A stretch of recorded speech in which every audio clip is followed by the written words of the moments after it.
বিশেষ করে ফিকহি বিষয়গুলোতে এবং বিভিন্ন মতপার্থক্যপূর্ণ বিষয়গুলোতে মুসলমানদের বিভিন্ন দল, বিভিন্ন গ্রুপ, বিভিন্ন চিন্তা, বিভিন্ন বল এবং প্ল্যাটফর্ম আছে, এগুলোতে গন্ডগোল বাংলাদেশের বিভিন্ন অঞ্চলে লেগে থাকে।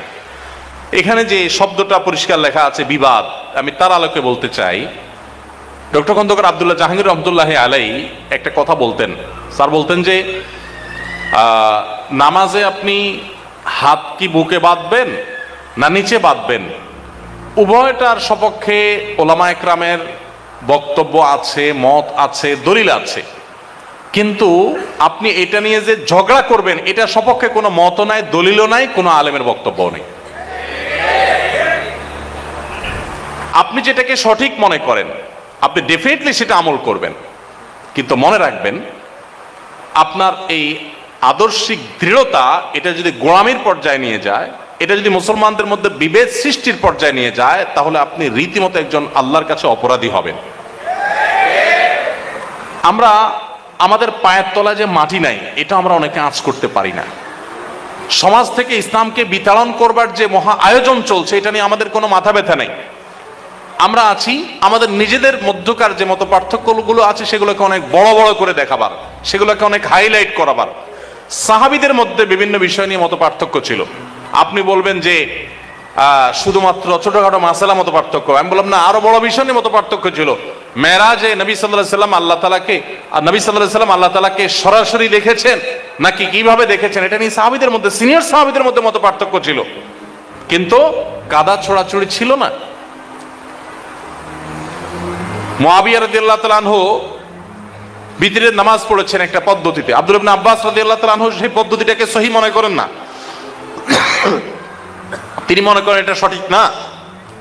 কেউ একজন তাকে দেখিয়ে বলছেন, আব্দুল্লাহ ইবনে আব্বাস রাদিয়াল্লাহু সিনিয়র আলেমদের বয়সে কম, কিন্তু আলেমদের মধ্যে সিনিয়র ছিলেন সাহাবীদের মধ্যে। কেউ একজন দেখিয়ে বলছেন যে এই যে মুআবিয়া দেখেন তো নামাজ পড়তেছে বিতির, আপনি তো এইভাবে পড়ার কথা বলেন না, উনি পড়তেছে, বুখারীর হাদিস। তখন আব্দুল্লাহ ইবনে আব্বাস রাদিয়াল্লাহু বলেছেন, দাহু ইন্নাহু ফাকিহ, তাকে তারটা করতে দাও, তিনি একজন ফকিহ, একজন আলেম, তিনি করছেন, তার মতটাকে কিভাবে রেসপেক্ট করেছেন, অথচ তিনি এটাকে সঠিক মনে করেন না। এখন শয়তান আমাদেরকে এত সিরিয়াস বানায় ফেলে, আমরা মনে করি আমি দিনের ক্ষেত্রে খুব সিরিয়াস, আমি যে শয়তানের অস্ত্র আগায় দিচ্ছি এটা আমি নিজে টেরও পাচ্ছি না। মনে রাখবেন মত পার্থক্য হওয়াটা দোষের না, আপনি নিজের মতকে সঠিক মনে করে সেটার উপর আমল যেমন করবেন বলিষ্ঠভাবে, আপনার আদর্শের ক্ষেত্রে আপনারা, আমি বলতেছি না ঢিল দেন, সেই সাথে আপনার আদর্শ আপনি প্রচারও করেন, কিন্তু অন্য মুসলিম ভাইকে আপনি পরম আপন মনে করেন, পরম দরদের সাথে কাজ করেন, রেশারেশি বিভেদের পর্যায়ে অন্তত যাবেন না। আব্দুল্লাহ জাহাঙ্গীর রহমতুল্লাহ বলতেন যে একজন চরম বেদাতে লিপ্ত মানুষটাও পর্যন্ত আমার কাছে আমার ভাই মনে হয়, আমার নিজের মায়ের পেটের ভাই যদি নেশাগ্রস্ত হয়ে রাস্তার কোনাকাঞ্চিতে পড়ে থাকতো, তার প্রতি যে মায়া হতো, বেদাতে লিপ্ত মানুষটার প্রতি আমার সে মায়া হয়, আমার জেদ হয় না, আমার ঘৃণা বা আমার সে তাকে প্রতিপক্ষ মনে করে যে একটা মারমার কাটকাট ভাব, সেটা হয় না, আমার মায়া হয়, করুণা হয়।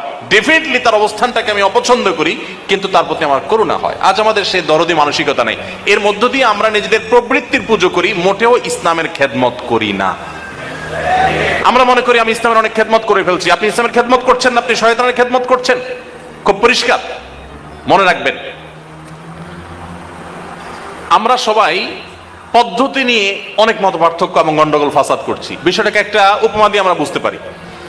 ধরুন একটা শত্রু আপনার সামনে এসে পড়েছে, এখন শত্রুকে সরেন, আমি চাটা খাই না কখনো, আলোচনা, একটা শত্রু এসছে মনে করেন, এই শত্রুকে কয়েকজন মানুষ ঘায়েল করতে চাচ্ছে, ধরেন একটা সাপ আসছে বা কিছু একটা আসছে, এখন কিভাবে ঘায়েল করা হবে এটা নিয়ে কয়েকজনের ভিতরে গন্ডগোল দেখা দিয়েছে।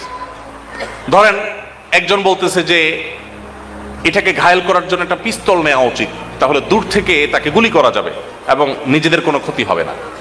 পাশে থেকে একজন বলতেছে আরে তোমার মাথা খারাপ, পিস্তল আনতে আনতে তো আমাদেরকে ছোবল দিয়ে বসবে, অতএব পিস্তল টিস্তল না, বরং আমরা আশেপাশে কোনো জায়গাতে কোনো ছুরি দাটা কিছু পাইলে সেটা দিয়ে আমরা এর প্রতিহত করা উচিত। পাশে থাকে আরেকজন বলতেছে না, এটাও কোনো বুদ্ধিমানের কথা না, ছুরি চাকু দিয়ে মারতে গেলে তো কাছে যাওয়া লাগবে, এটাও তো রিস্কি হয়ে গেল, তার চাইতে বরং আমার মনে হয় আমাদের তাকে পাথর ছুঁড়ে মারা উচিত। পাশে থেকে আরেকজন বলতেছে ভাই পাথর কোথায় পাবা এখানে, তার চাইতে বরং আমাদের লাঠি দিয়ে তাকে হত্যা করা উচিত, যেহেতু আমাদের শত্রু, ছবল দিয়ে সবাইকে শেষ করবে। এটা নিয়ে যখন কয়েকটা মত হলো, এখন এই মত নিয়ে নিজেদের মধ্যে এখন গন্ডগোলটা এমন একটা পর্যায়ে পৌঁছে গেছে, এখন পিস্তল আলা পিস্তলের সপক্ষে অনেক বই পুস্তক নিয়ে আসছে, দেখো পিস্তলের ফজিলত, পিস্তল দিয়ে মারতে হবে, এটার পক্ষে এই প্রমাণ আছে, এই যুক্তি আছে।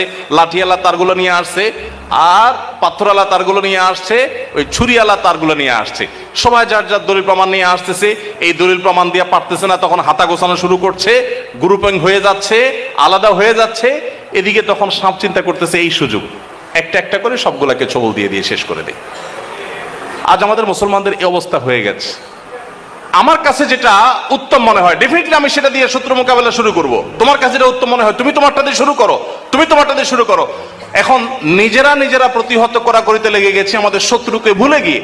শয়তানের চক্র যে, তাদের যে চক্রান্ত, সেটার বিরুদ্ধে প্রত্যেকে যার যার দৃষ্টিভঙ্গি অনুযায়ী তুমি যেটাকে সঠিক মনে করো, তোমার সর্বশক্তি দিয়ে তুমি বিনিয়োগ করো, এবং দিয়ে তুমি শয়তানকে প্রতিহত করো, শয়তানের চক্রান্তকে প্রতিহত করো। আমি আমারটা করি, উনি ওনারটা করুক, তাহলে তো আমরা কেউ একজন সাফল্য পেলেই তো সবাই সাফল্য পেয়ে যাব।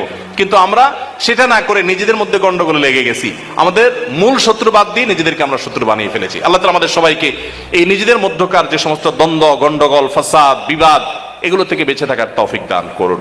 আমরা অবশ্যই নিজে আদর্শে অটল থাকবো, কিন্তু আমার আহলে কিবলা ভাই, আমার রাসূলকে রাসূল বলেন, আমার নবীকে নবী মানেন, আমার কেবলাকে কেবলা মানেন, আমার কোরআনকে কোরআন মানেন, আমার হাদিসকে হাদিস মানেন। তার সাথে আমার কোনো বিষয়ে তোমার মতপার্থক্য নেই। যে সমস্ত বিষয় মত পার্থক্য আছে সেগুলোকে অনেক বড় করে না দেখলেও হয়, কিন্তু তাকে আমি আমার প্রতিপক্ষ বানাচ্ছি। এখন এক বলয়ের মুসলমানরা অন্য বলয়ের মুসলমানদের মসজিদে যায় না, বাড়িতে যায় না, আসা যাওয়া নাই, সালাম কালাম নাই, প্রোগ্রামে আসা যাওয়া নাই, দাওয়াত করি নাই, ইতস্তত বোধ করে। আমাকে অনেকে বলে আপনি সব জায়গায় যান কেন? আমি বলি আমি যতক্ষণ পর্যন্ত মনে করি যে আহলুস সুন্নাহ জামাতের মধ্যে আছে আমার মুসলমান ভাই, আমি তো তাকে আমার ভাই মনে করি, যাব না কেন? 100 বার যাব। কিন্তু আমরা আজকাল নিজেদেরকে এমন গণ্ডিতে সীমাবদ্ধ করে ফেলেছি যে এই গণ্ডির বাইরে আমি গেলে আমার ইসলামটা খারিজ যাবে, এমন একটা ভাব। অথচ আমরা ইসলাম বিরোধী অনেকের সাথে আতাত করি তথাকথিত হেকমতের নাম দিয়া, তাদের সাথে হাত মিলাই, তাদেরকে বুক মিলাই, কিন্তু আমার মুসলিম ভাইকে আমার আপন মনে করতে কষ্ট হয়। আল্লাহ তাআলা আমাদের সবাইকে হেদায়েত দান করুন।